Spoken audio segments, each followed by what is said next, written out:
Well, hello everyone, and welcome to my top 20 worst movies of 2024 list. Yes, we have made it to the end of 2024. Actually, we're about like 2 weeks into 2025 at this point, but I was a little bit sick at the end of the year, so I had to postpone making these videos until, I could actually talk and didn't cough every 5 seconds. Yes, so as per usual, I will have my best of the year, worst of the year, most anticipated of the year of 2025. And then this year I also did a top 10 most surprising and most disappointing movies of the year. That should drop before this one, so you can go ahead and watch that one. And then eventually, once I finish all this stuff and, I have like 6 hours to spare, I will do a live stream ranking all 222 new releases that I saw from the worst, so you'll know the bottom 20 to the best, so then you'll know the top 20. Yeah, this year, since I saw 222 movies when I was making my list on Letterboxd, and I knew I was gonna have to do my top 10s, I was like, you know what? I want to talk about more than just 10. Especially when I get to my 10 best, I wanted to do a top 20. And so why not shit on 10 more movies than usual, right? So that's why it's top 20s this year. So let's stop messing around and let's just get right into this with number 20. The 20th worst film I saw this year is Don't Tell Mom the Babysitter's Dead. Apparently this is like a remake of a movie in the 90s that I had no idea anything about this. I had no idea what the story was. I had no idea that this was even a remake. I had never seen a trailer, never seen a poster. I literally think I was just bored one day and I went to my like theater app on my phone and I saw that my local theater was showing this movie. I'm like, sure, I'll go do this. I have a free afternoon.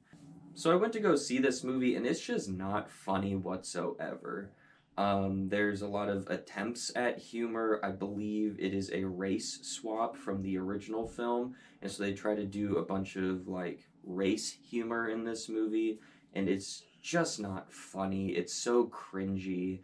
Some of the lines in this movie that are like attempts at jokes are just like total WTF moments. So I didn't enjoy this one whatsoever. I also didn't really care for the plot, which I guess is kind of the exact same plot as the original. So yeah, I don't. This one did not work for me, and I don't think it worked for a lot of other people that saw this one. So yeah, it comes in at number 20. Coming in 19th place is going to be a movie called Last Night at Terrence Lane's. Essentially, the story of this film is you have a bowling alley that's going to close down for reasons, and then a cult shows up and tries taking over the bowling alley. And then the people have to try to survive and fight back against the cult. Sounds a lot more interesting than it actually was. I can't give you any more details about this movie besides that very basic plot. It is, I don't like doing this, but it is a direct-to-streaming movie, and so there are quite a few direct-to-streaming movies here on this list today. And I just didn't care for this one. Didn't work as far like anything you could think of about a direct-to-streaming movie. This movie essentially could check all those boxes. Coming in 18th place, another movie that I'm not going to have a whole lot to talk about, just like Last Night in Terrence Lane's, and that's called Creeping Death, a Halloween horror movie that I watched in like December, so not really the right time of year to watch this movie. Essentially, these kids on Halloween night summon this entity and then have to fight it off. That's about as much as I remember about this one, too. Pretty much with a lot of these streaming movies, I'll be completely honest, if I'm watching them and it is like boring as shit and bad, I kind of mentally check out and just kind of zone out and like just watch it, and then I click on the next thing. I've already forgotten like the entire thing because it's not memorable, not good. I don't care. Coming in 17th place is going to be a movie called The Front Room. Now, this movie looked like it was going to be a horror film from the trailers, but it wasn't. When I went to go see it, essentially you have this widow that comes into her son and daughter-in-law's house, and they have a newborn baby. She keeps trying to, like, I guess, religiously implant on this baby while at the same time pissing and shitting herself the whole time. And so, yeah, just not what I really signed up for, not what I was expecting. Very anticlimactic, doesn't really, like, there's a story there, but it doesn't, like, wrap up at all, and it doesn't, I guess, fully feel like it worked. Like, as a story, just kind of feels like it just ends without a whole lot of resolution there. So, if you like watching movies about old ladies pissing and shitting themselves, then this movie is for you. Here, Mother, come here. Mother, what did you think about that movie, The Front Room? Was that the one with the old lady? Yeah, and I told you it was bad. I told you that's going to be me in a few years. So you better pay attention and be ready. Thank you, Mother. Number 16 is going to be No Way Up, this year's direct-to-streaming shark movie. And basically all I have to say is direct-to-streaming shark movie, it sucks, and then we can move on to the next one. But I will give this movie a little bit of credit, as the setup to it was actually pretty interesting, to where there's a plane crash and the plane is sinking into the ocean. And so that is how these people are in this scenario where there are sharks and they have to swim out of the plane into the surface to escape the sharks before they run out of oxygen or sink or whatever, So, well, excuse me. So, interesting concept, but again, shitty streaming shark movie. The end. We shall move on. Number 15 is going to be a movie called Hellhole. I believe this is a Shudder original film. And essentially while watching this is like that meme where it's like, we have blank at home. Well, this is we have John Carpenter's The Thing at home. It is like this really crappy version of The Thing, where you have this entity thingy that will go inside people's bodies and take over them and make them do stuff, and then it will jump into someone else's body. It's like this weird tentacly monster thing. Very low budget, very uninteresting, but it reminded me of John Carpenter's The Thing, just done like a piece of shit. Number 14 is a movie called Origin. I saw this movie way back in January, and it has remained towards the bottom of this list the entire year. Essentially what this movie is, and I believe it is a real-life story, is this author that writes a book about caste. And so, like, there could be some interesting stuff there, but the biggest thing about this movie is it wasn't very interesting, and it just becomes like a message movie, to where there's not really a movie, and it becomes like, literally the last 45 minutes of this film is a voiceover of this author writing their book, explaining caste to you and why it is bad, and you see like these images of Holocaust memorials and stuff with voiced over, so it's like a freaking documentary at that point, and it just like, what? Like, it's just such an odd tonal shift for the film. I wasn't already on board because it just wasn't that interesting to me, but then you just get to that whole like last 45 minutes, I'm like, good God, what are you doing? But yeah, so number 14, 15, 14, Origin.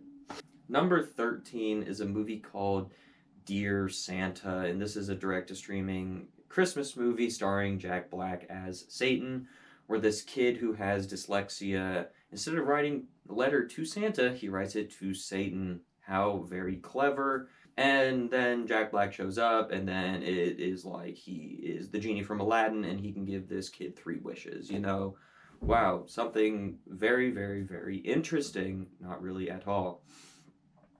I watched this movie and I was like, okay, that is absolute trash, and I regret watching that now. Again, just not a very good movie. The only redeeming factor of this movie is that I get a lot of entertainment value out of seeing Jack Black on screen. So, yeah, there's pretty much nothing about this film that I could praise. Besides Jack Black, because you could always praise Jack Black. Number 12 is going to be a movie I saw at, Fantastic Fest. Yay! Fantastic Fest. It's going to be a movie called Steepen Wolf. It's essentially, I believe it's a Kazakhstani film where the film is just extremely nihilistic, where you have this police enforcer that kind of goes on this odyssey with this woman looking for her child in a like war-torn part of the country, I believe. And he just kills every single person, regardless of who they are, regardless of if it's needed or not. And it is just so unrelentingly bleak and, like I said, nihilistic that I could not enjoy this film. You literally have a scene, probably within the last 10 minutes of the film, where they've killed a bunch of these people in this armored convoy, and this guy goes down to the convoy, opens up the back of a car, sees a family sitting there, you know, the mom, dad, and a couple of their kids, just sees them sitting there, just throws a grenade in there, shuts the door, and blows them up. And it's just like, okay then, thank you for showing me that. I don't understand the point of that happening. So yeah, that's essentially the tone of the whole movie, and I just didn't enjoy it at all. Because I kind of like to be happy when I watch movies and not necessarily just watch a film and get depressed. So, yeah, this film was one of my least favorite films I saw at Fantastic Fest. Number 11 is going to be a movie starring Russell Crowe about an exorcism, and it's not called The Pope's Exorcist, but it was filmed first and then released second, and that's called The Exorcism. It's so weird that there's movies with Russell Crowe about exorcisms that aren't very good. Pope's Exorcist was alright, but anyways. Essentially, this movie is about an actor that is apparently starring in a remake of The Exorcist, and then there's a real life demon on set, and then he gets possessed, and then they have to exorcise him, and then the demon starts going to other people's bodies, and it is just not good. Think about any other demon possession film you've seen, which I'm not a very huge fan of those types of movies. So when they're done not very well, I am more prone to go on them. And this one just, wow, did not work on any single level whatsoever. Yeah, I mean, even Russell Crowe, I really enjoy Russell Crowe, but man, has he had a bad year. He had this and Craven, which narrowly escaped this list by like one spot. So, yeah, the Russell Crowe did not have a good year this year. But yeah, The Exorcism, don't get it confused with The Pope's Exorcist, but if you were to watch a Russell Crowe exorcism movie, I would definitely recommend The Pope's Exorcist, even though it's not all that great. Number 12 is going to be Borderlands. This movie was just decimated by everyone that went to see it, and I actually waited a couple days to go see this one just because I've never played a Borderlands game, so I don't know what the hell I'm watching.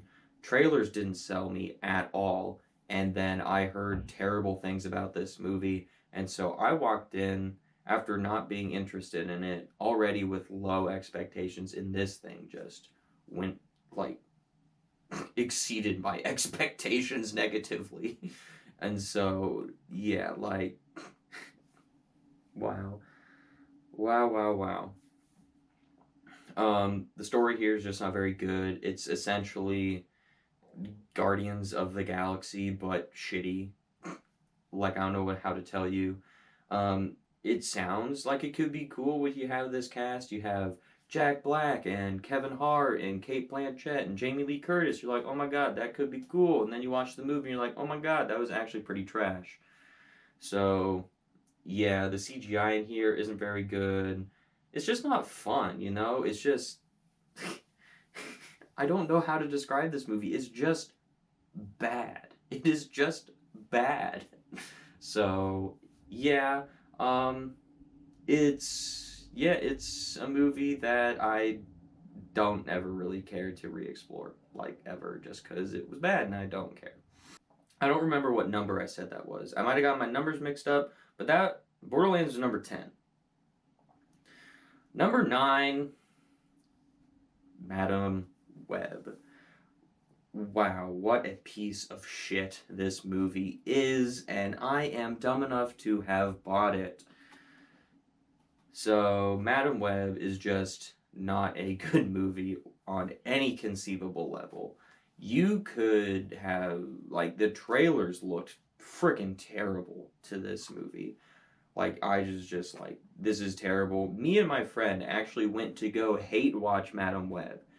And he tried getting me to go to the expensive theater and like an IMAX screen and pay like $15 to see this thing. And I was like, no, absolutely not. We're going to the cheapest theater and we're seeing it on the smallest screen.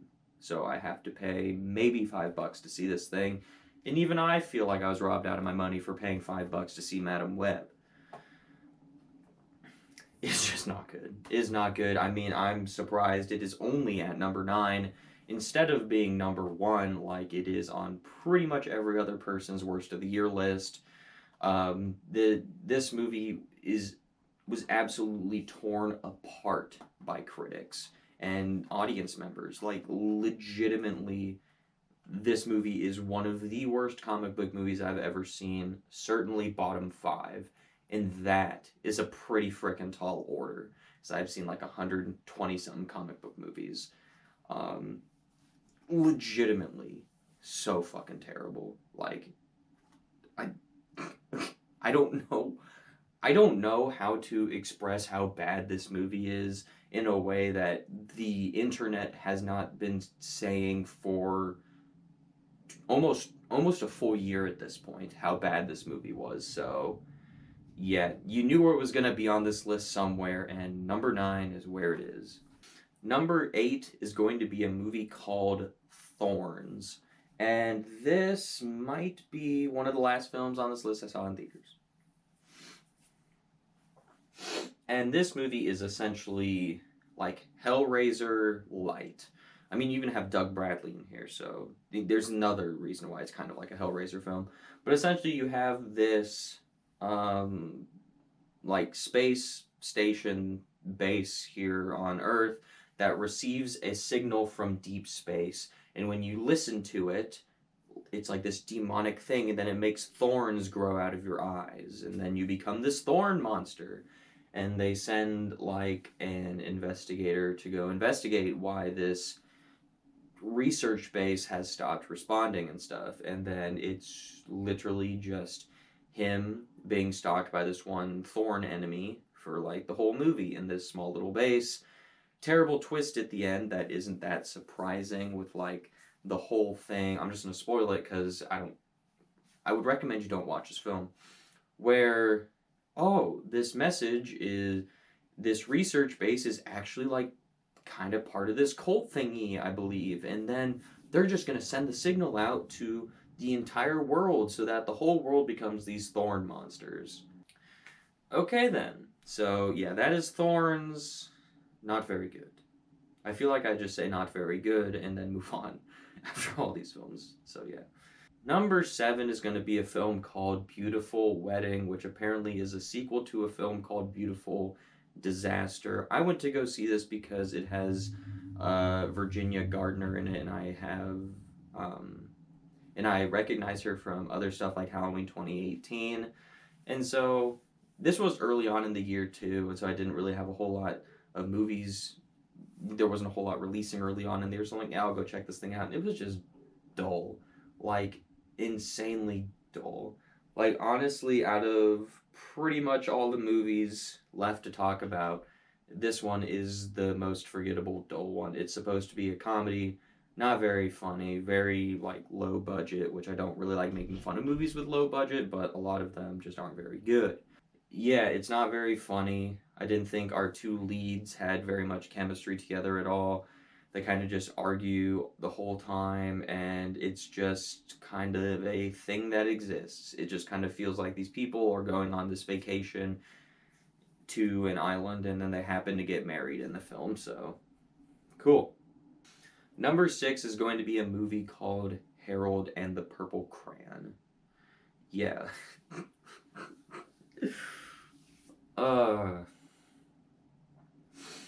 Wow. Just wow.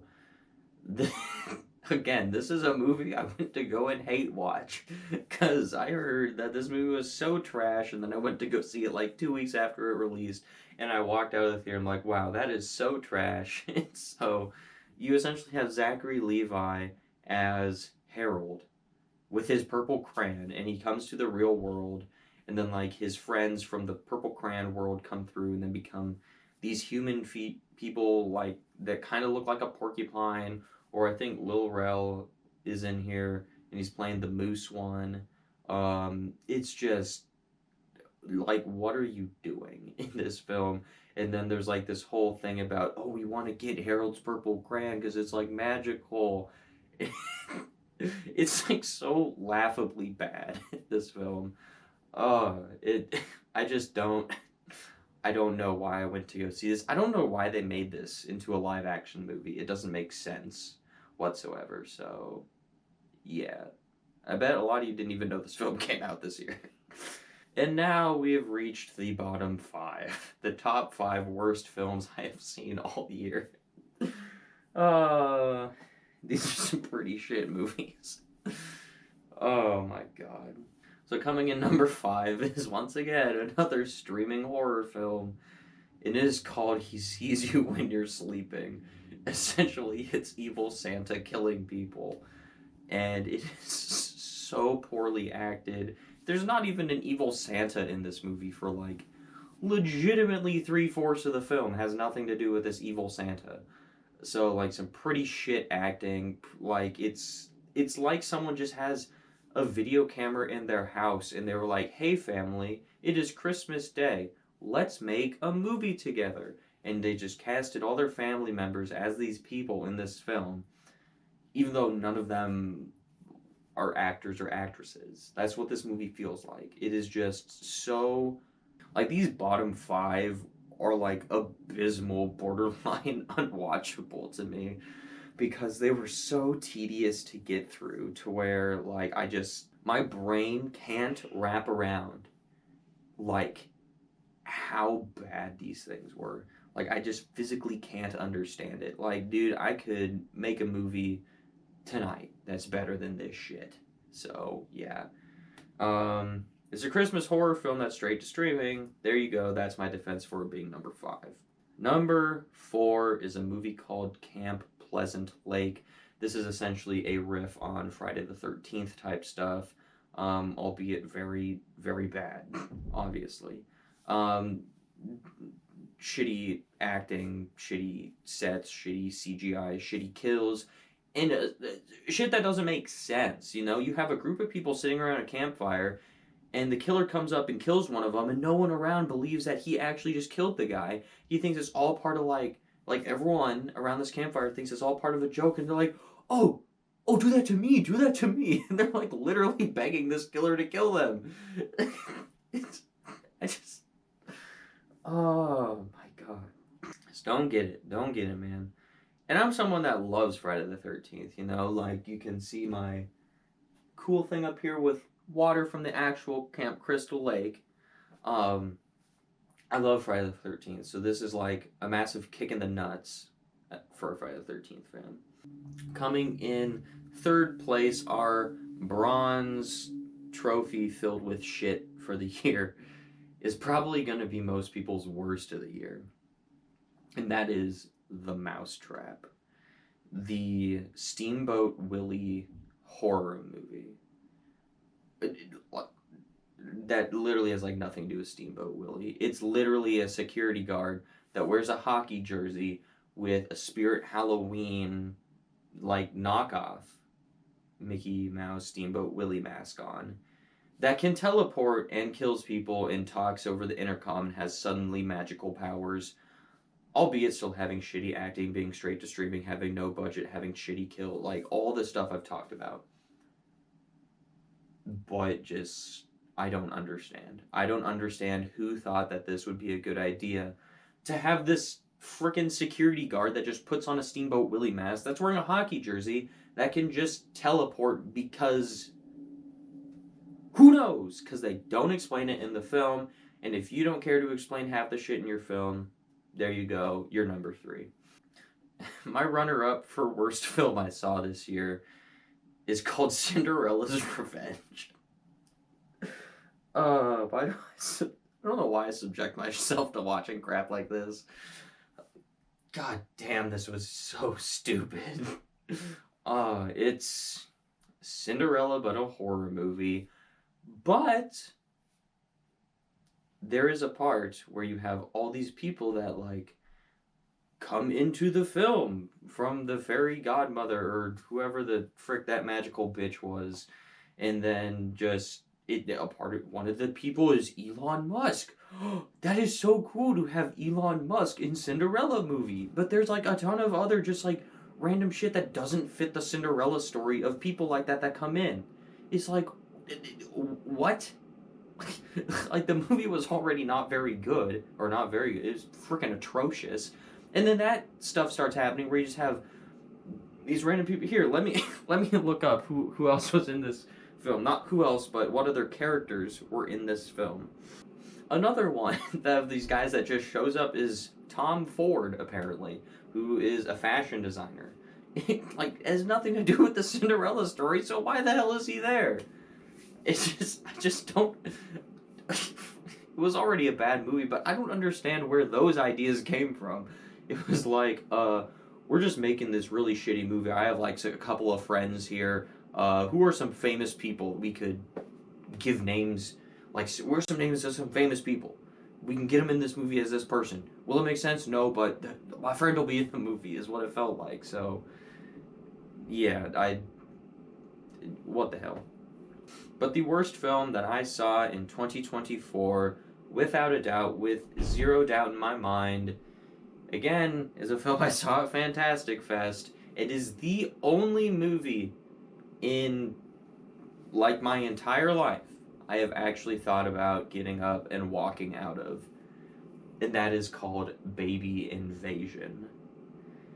This movie has zero plot. It is essentially, like, it's a first-person POV movie of, like, these people playing a video game called Baby Invasion, and they essentially go on, like, GTA heists the whole time, but there's no story. That's essentially it, and everyone has a baby face CGI'd over it, and the whole frickin' movie, it is booming dubstep music, and is flashing lights attempting to give you an epileptic seizure. And it's all, like, inverted color graded, and I physically felt ill. That is why I almost walked out, because I was, like, legitimately about to vomit. And the headache I had from this movie lasted at least another 24 hours. That's pretty bad. So, I don't know why I signed up for this. Actually, I do know. The reason I signed up for this is because I had an open time slot, and there was nothing else I wanted to see in that time slot, and then they added this film to the roster to the festival late, and it was in that open time slot. I'm like, you know what? Screw it. I'm gonna fill that time slot. And I severely regret doing that, because this just was not worth it.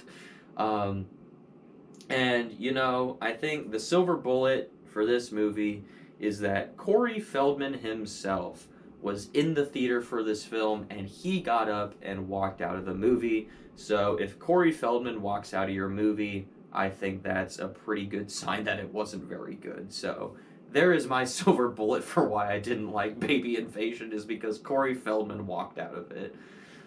Anyways, that will do it for the top 20 worst films that I saw in 2024.